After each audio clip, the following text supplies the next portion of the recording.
Ser Podcast.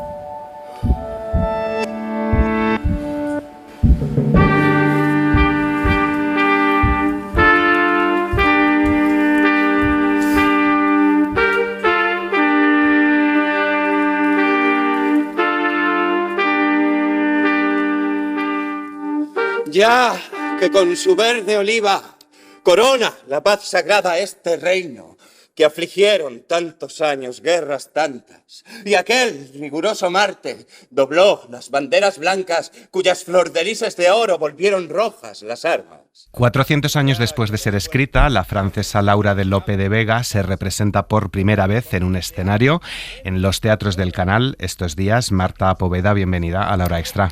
Un placer estar aquí contigo, Dani, gracias. Igualmente, Marta es actriz especializada en el Siglo de Oro y ahora debutas en la dirección de este montaje, La francesa Laura.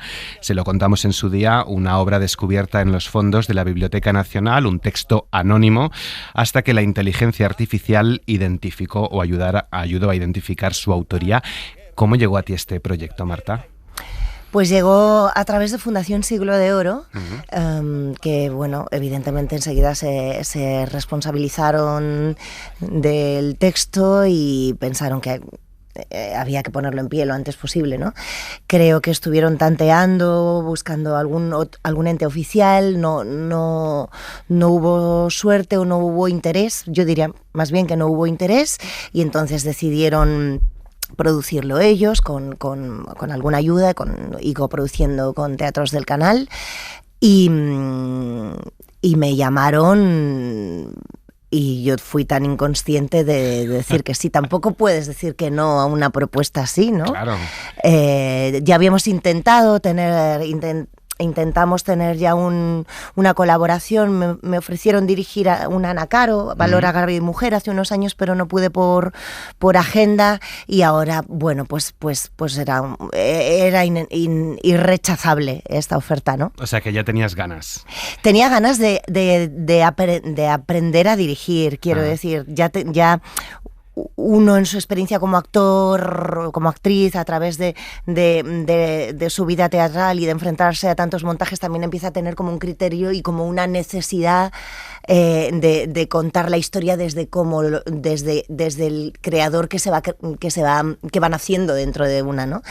Y tenía muchas ganas. Me parece que para mí esto ha sido una grandísima oportunidad, pero también es un aprendizaje y lo cojo con muchísimo respeto y muchísima responsabilidad, ¿no? Tú tienes una relación especial con todos los clásicos, claro, pero no sé si una en particular con Lope, que tiene Lope de Vega.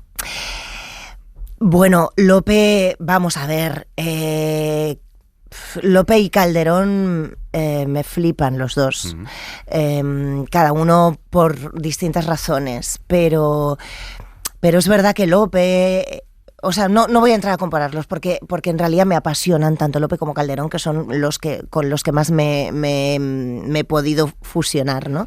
Pero Lope tiene una cosa fascinante con los personajes, y para mí particularmente con los personajes femeninos, y es que hace como un constante autochequeo y consigue que los personajes femeninos se analicen a sí mismos, descubran cuál es como el vértice que les flojea y vayan hacia allá y a resolver y a intentar solucionar todo lo que les cojea en su vida, ¿no? Y Lope es especialista en eso, entonces quizá mi relación con Lope tenga que ver con esa posibilidad de autochequeo y de tránsito emocional, ¿no? Justas y debidas gracias a aquella heroica poncella digna de perpetua fama, para que con lazo eterno queden las paces firmadas que desterraron las guerras entre Inglaterra y Francia. Sabed que tengo tratado casar con Madama Claudia al Delfín,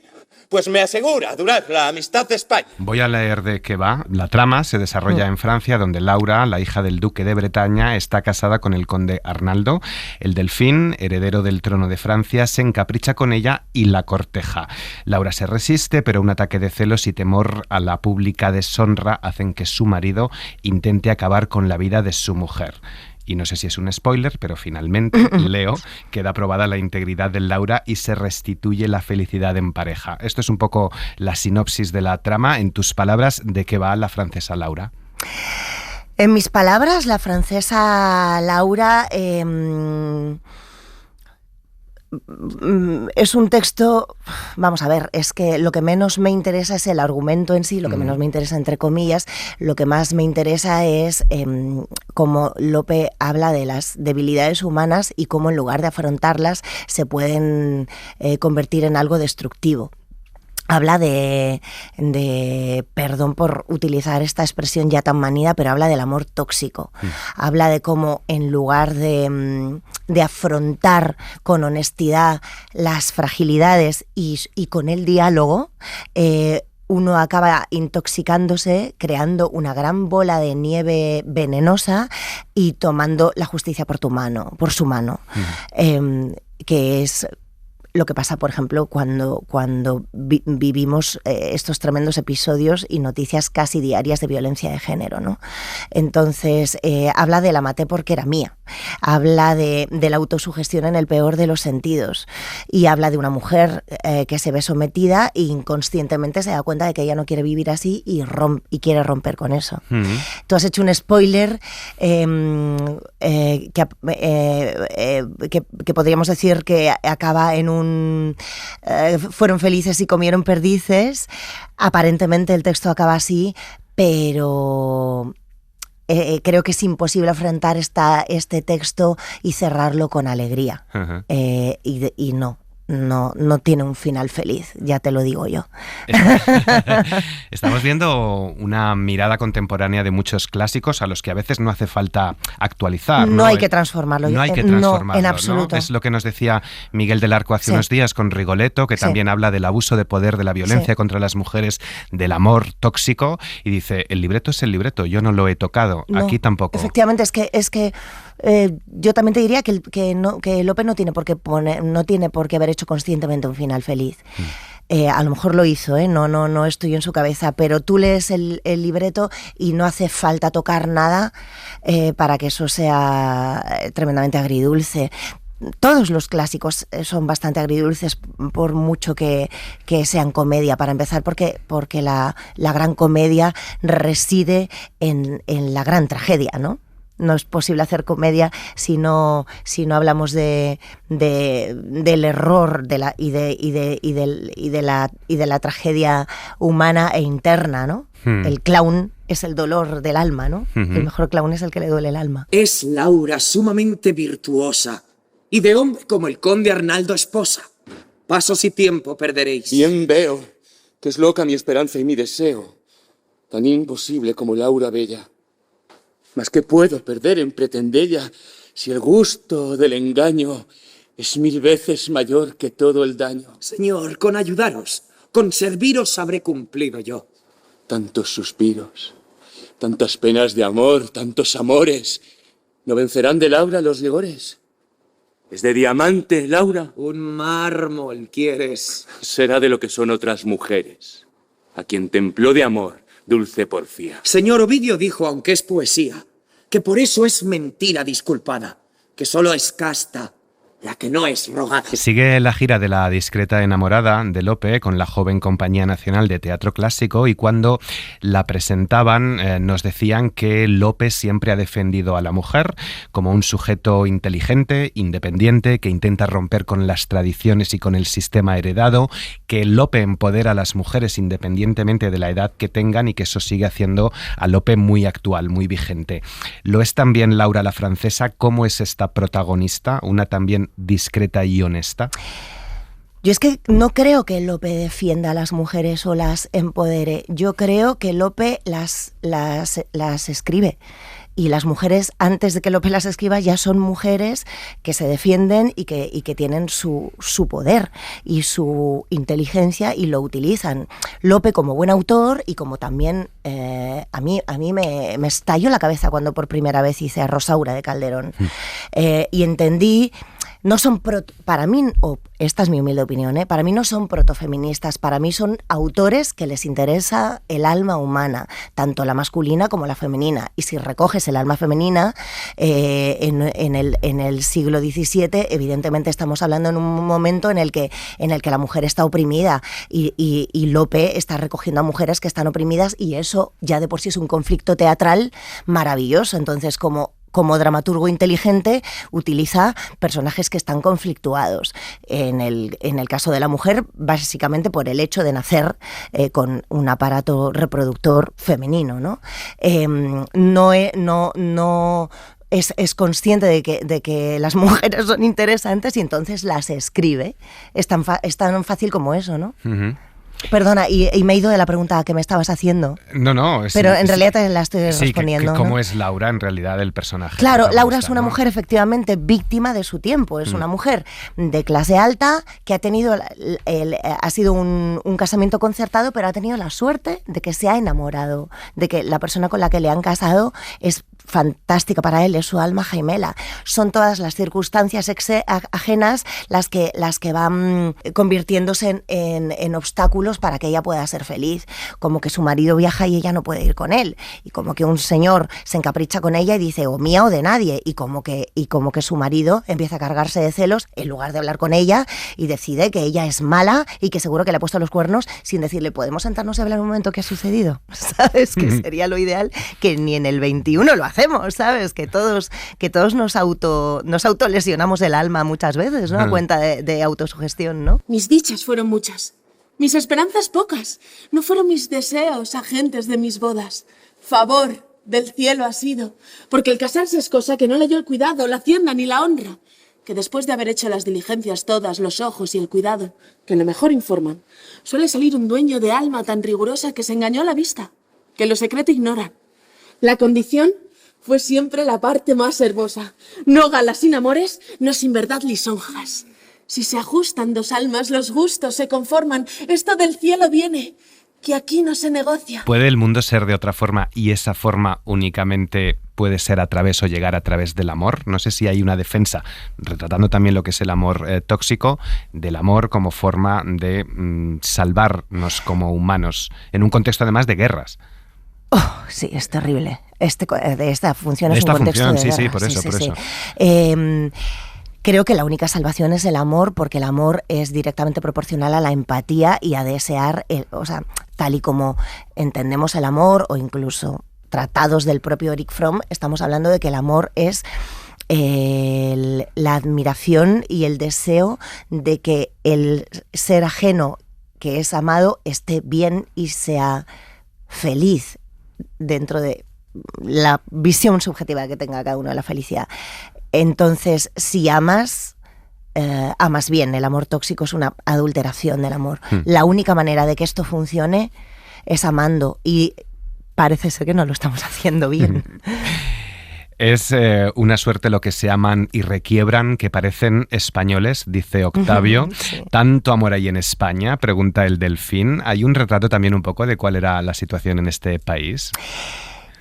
Sí, creo que es una mezcla de eso, y es una mezcla de que también por una situación política, porque están hablando de un evento político en el que históricamente España de alguna manera estaba implicada. Entonces a Lope le encargan, en teoría, le encargan que escriba para también un poco como también labor diplomática a través del entretenimiento, ¿no? Que es algo que también se sigue haciendo en el 21.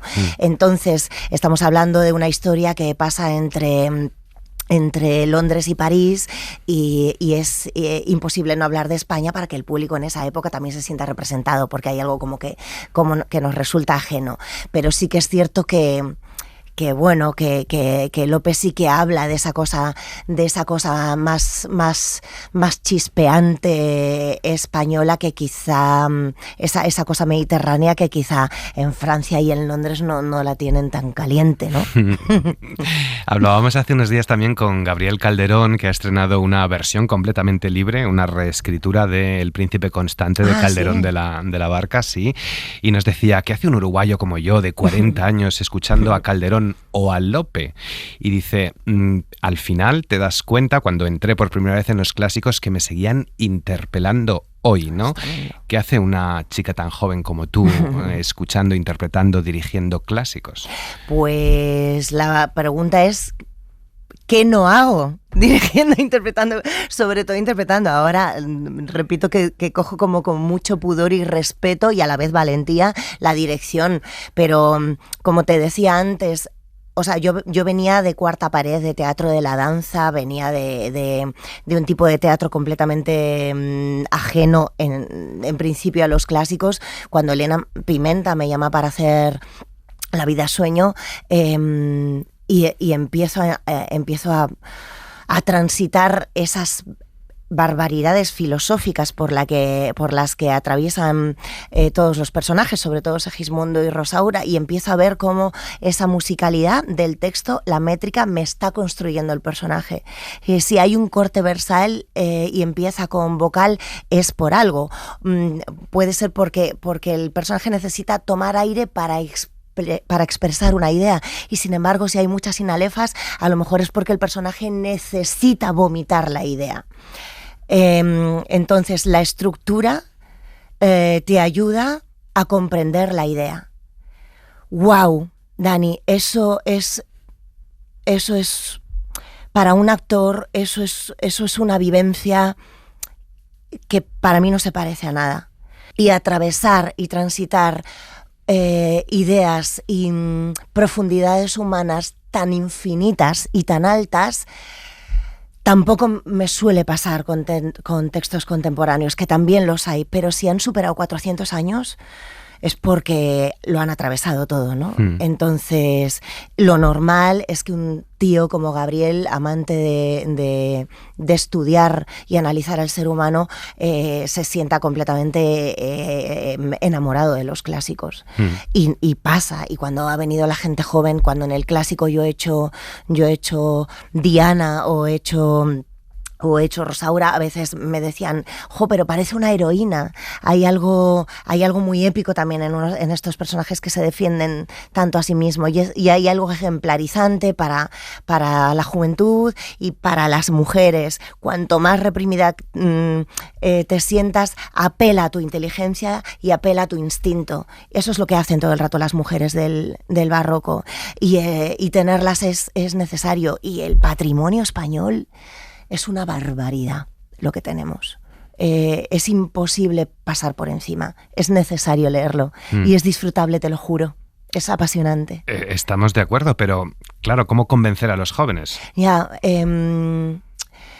Porque ese prejuicio de que es una losa, cuando a mí, ahora ya te voy a hablar en plan carroza, a mí ahora ya el TikTok me parece una cosa que yo no entiendo, ¿no? Pero que son ideas tan superficiales que no te da tiempo tampoco a relajarte, sentarte y disfrutar y emocionarte.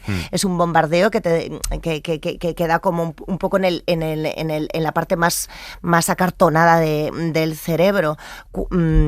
Quizá habría que invitarlos a estar seguros de que van a pensar. Tengo una especie de prólogo preparado para las funciones, que es un actor muy joven que acaba de salir de la Real Escuela Superior de Arte Dramático recitando el soneto de desmayarse, atreverse, estar furioso, de Lope. Ayer lo trabajábamos. Primero intentaba como que llegara al público, como contar cada emoción, y cuando le dije, no, espera un momento, tío, no hagas nada, no muevas un dedo y piensa en qué te sucede a ti cuando estás hablando de estas paradojas. Estar furioso, áspero, tierno, liberal, esquivo, alentado, mortal, difunto, vivo. ¿Qué pasa con esos contrastes? Me dijo, se me han ido los caballos, he viajado solo. Es lo que te contaba, la propia palabra te hace viajar. Yo creo que solo hay que invitar a sentarse y leerlo tranquilo, porque además no son complejos, al contrario, son súper sencillos. Los complejos somos nosotros, los que nos hemos puesto el muro somos nosotros. En cuanto rompes ese muro, ya solo quieres rock and roll, Y es que los clásicos son rock and roll. Claro, total. Lo que pasa que es verdad que parece que hoy o masticas mucho el mensaje o hemos perdido capacidad de concentración y de comprensión lectora. Efectivamente, y de lenguaje. Lo que le pasa a estos personajes también es que lo que están viviendo es tan intenso que necesitan empujarlo a través de palabras que parecen imposibles, pero es porque no tienen otra manera de explicarlo, porque pasa por encima de ellos. Entonces necesitan convertirlo en música, en algo más grande que ellos. Y una cosa que tiene Lope es, que lo estoy comprobando ahora, es que si tú vas por detrás de él, o sea, te pasa por encima, te arrolla, o te subes a su carro y a su ritmo, o te arrolla. Me imagino que tiene que ver mucho con el trap, con el rap. Como no te subas al carro del ritmo, el ritmo puede contigo. Bueno, pues esto es así. Esto es así. Pues si tiene ritmo como el trap o como el rap y tienes, verdad, unos sonetos buenísimos que nos interpelan tanto, que nos dicen tantas cosas, a lo mejor también TikTok es una forma de abrir la puerta al verso, a esa métrica. Por supuesto, efectivamente asumamos el ritmo. El problema creo que es el bombardeo. No tanto el material en sí como el bombardeo de material. El otro día escuché a alguien decir... En un minuto he visto a un cachorro llorar, he visto a un niño caerse, he visto a alguien a alguien muerto o desangrarse en Gaza. O sea, de repente, en un segundo estás viviendo como una montaña rusa emocional que casi es inmoral. No puedes meterte todo eso en la cabeza en un segundo. Tenemos que respirar. Y si no nos dejan respirar, no nos dejan pensar. Creo que es un grandísimo arma de destrucción mental. Vivamos, pensemos, disfrutemos de cada pequeña píldora, pero dejemos que nos empape, no vayamos a la siguiente. No podemos estar mezclando amor y dolor sin haber analizado lo que está pasando. O sea, al final te vuelves insensible. Si estás viendo a un perrito llorar y acto seguido a alguien estallarle el cerebro en Gaza con un bombardeo, ¿qué estás consiguiendo con eso? Si no te paras si no te pones poroso. Perdona, estoy un poco intensa, pero es que es Lope. ¿Cómo es la puesta en escena?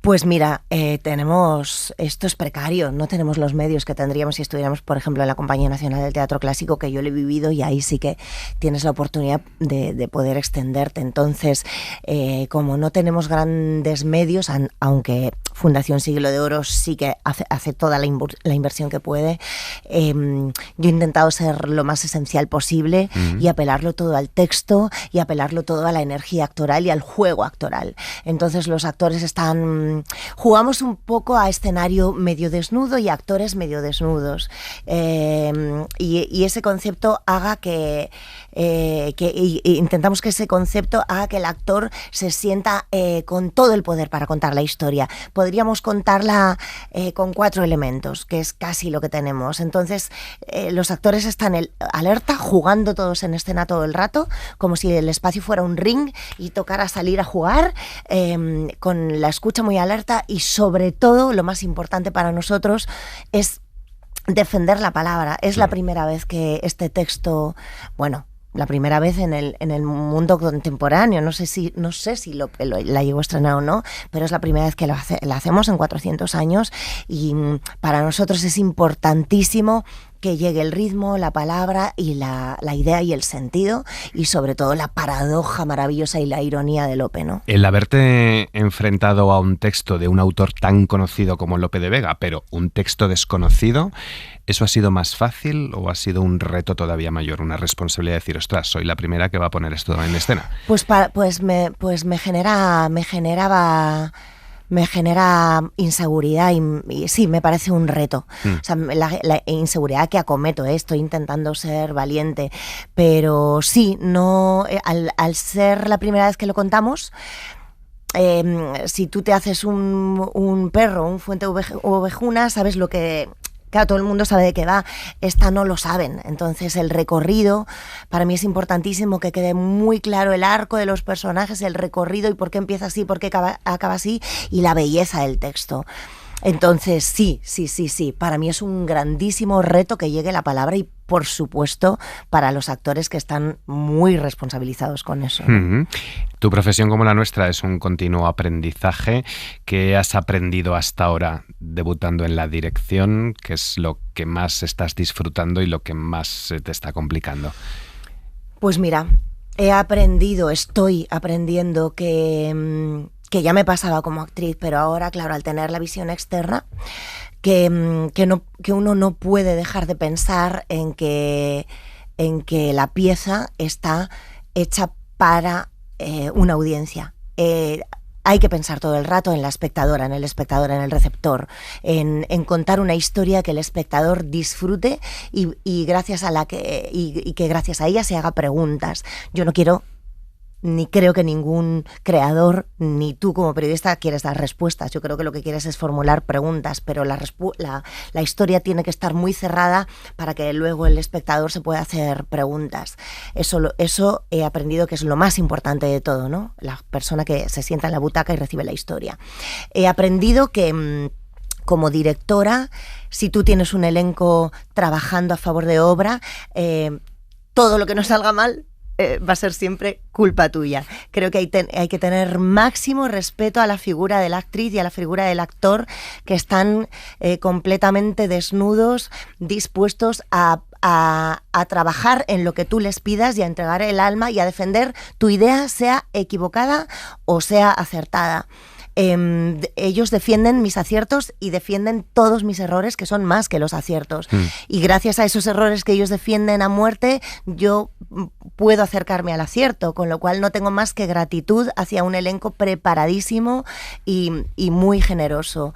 Y que el teatro es equipo y el teatro tiene que ser un absoluto despojo del ego en la medida de lo posible. Siempre queda algo, pero como no te despojes de esa vanidad, incluso para enfrentarte al miedo, yo estoy asustadísima de aquí al día del estreno, pero no es más que vanidad.